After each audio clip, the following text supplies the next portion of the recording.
সমর্থন করা উচিত, সমর্থন করতে না পারলেও তার বিরোধিতা করা উচিত নয়। যে সমস্ত সংগঠন বা যে সমস্ত ব্যক্তি সমাজে কিছু উপকার করছে, ভালো কিছু করছে, তাকে সাপোর্ট করুন, তাকে সমর্থন করুন, তাকে সহায়তা করুন। কিন্তু এখন আমরা কি করি, আর যদি ভালো কাজকে আমরা নিন্দা করি, সহ্য করতে পারি না, ঘৃণা করি। এই চিন্তা চেতনা মন মানসিকতাকে আমাদের সরে আসতে হবে। যে কেউ কোনো ভালো কাজ করলে আমি ইন্টারচেঞ্জ করে বলছি আমি তার পাশে থাকবো, কারণ সে যে ভালো কাজ করছে সমাজের উপকার হচ্ছে, না হলে ধর্মের উপকার হচ্ছে, না হলে একজন মানুষের উপকার হচ্ছে, তাহলে কেন আমি তার পাশে থাকতে পারবো না?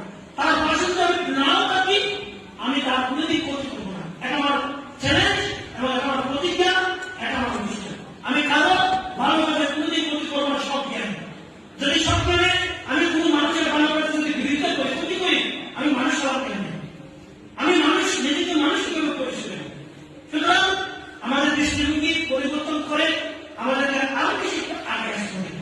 যে আমরা বলতে তরুণ তরুণী শিক্ষা পাঠ সম্মান নিয়েছেন, আজকে এই উত্তর মুখ্যমন্ত্রী ভগবন্দ্র বনবিহারে তারা যে সম্মেলনের কথা বলেছেন, তাদের এই অনুষ্ঠানের কথা বলেছেন, আমি মনে প্রাণে সেটাকে সমর্থন দিয়েছি, সাপোর্ট দিয়েছি।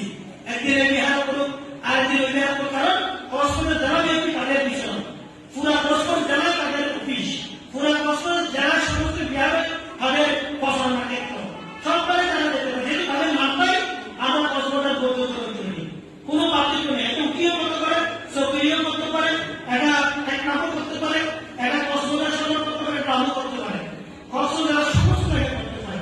তো আমি ব্যক্তিগত আমার রাজনৈতিক টাকা দিয়ে তাদের যে গুরুত্ব নিয়ে ছোট ছোট ছেলে নিয়ে এবং কৃষ্ণানন্দী এখন কয়েকটি ওষুধ ছেলে যে উদ্যোগ মহৎ কষ্ট পরিশ্রম করে, এখন বাস্তবতা হচ্ছে আপনাদের এখানে সহায়তা করিলে নিজের গুণ নিজেকে বানাতে হয়, নিজের কাজ নিজেকে করতে হচ্ছে। সমাজটা এখন এরকম হয়ে গেছে। সুতরাং তার এই সুন্দর উদ্যোগকে শুভ চিন্তাকে আমি শুনেছি যে আমাদের শিল্পী এসপিপি মহোদয় ওদেরকে আশ্বস্ত করেছেন এবং উৎসাহ দিয়েছেন 1 লক্ষ টাকা শিক্ষা ভাণ্ডার দেবে। আমিও চিন্তা করবো শিল্পে দেবো। আমি আপাতত তাদেরকে শুধু এটা আমরা টাকা দিচ্ছি না, আমরা কান্তী দিয়ে চলি, শুধু তাদের উৎসাহ। ফুটবলে যদি আগ্রহ না থাকে ওই ফুটবল ঘুরে না, বেলুনে যদি বাতাস না থাকে বেলুন আকাশে ঘুরে না। তেমনি যারা কাজ করতে চায় তাদেরকে উৎসাহ না দিলে তারা মনে কষ্ট পায় না। সুতরাং তাদেরকে উৎসাহ দিতে হবে, অনুপ্রেরণা দিতে হবে। আমাদের অঞ্চলে যে যারা যে শিক্ষা পান করেছে, আসলে শিক্ষা বললে এমন আমরা তো বলে যাই।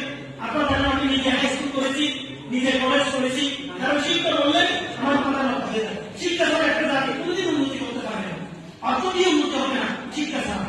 শিক্ষায় জাতির মেরুদণ্ড। সুতরাং শিক্ষা বললে আমি দুর্বল হয়ে যাই, আমার মন নরম হয়ে যায়। আর আমি শিক্ষা পান করছে, ওই শিক্ষা পাঠে আসলে আমি নিজে অনেকে কোনো করে 200 টাকা প্রতি মাসে কমপ্লিট করছি। আমি বাংলাদেশে 80,000 টাকা মাসে দিতে হয় 2 টাকা দিয়ে। শুধু আমি কি প্রতি মাসে স্কুলের 11 শিক্ষকের প্রস্তুতি বাবদ 80,000 টাকা আমার মাসে দিতে হয়। মাস শেষ করে আমার দিকে একটা বুক কাটা বেশি হয়। এই টাকা কোথায় বাবদ কিভাবে দিব?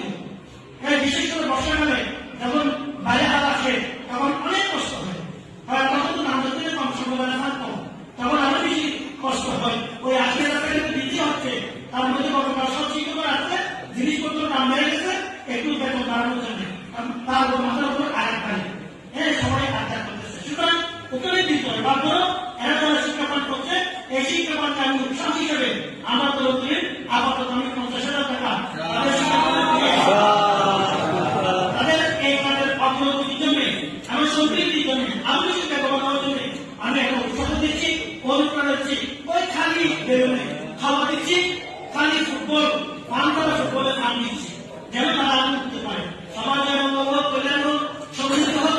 আমরা পরস্পরের বন্ধু তৈরি নিয়ে সমৃদ্ধি উন্নতি স্বীকৃতি কামনা করে আজকে যেখানে আয়োজন করতে পদবিত বনবিহারে সমৃদ্ধি কামনা করে এবং এখানে যাতে মাননীয় সকল আছেন সদর করোনা শ্রীমতী বিজয়ী করতে উপদেষ্টা শ্রীমতী রেসিপি তাদের প্রতিগত আমি কৃতজ্ঞতা পুণ্যদান তাদের নিয়ম সাথে কামনায় আমার সাথে পুণ্যদান করে আমি আমার আলোচনায় শেষ করলাম।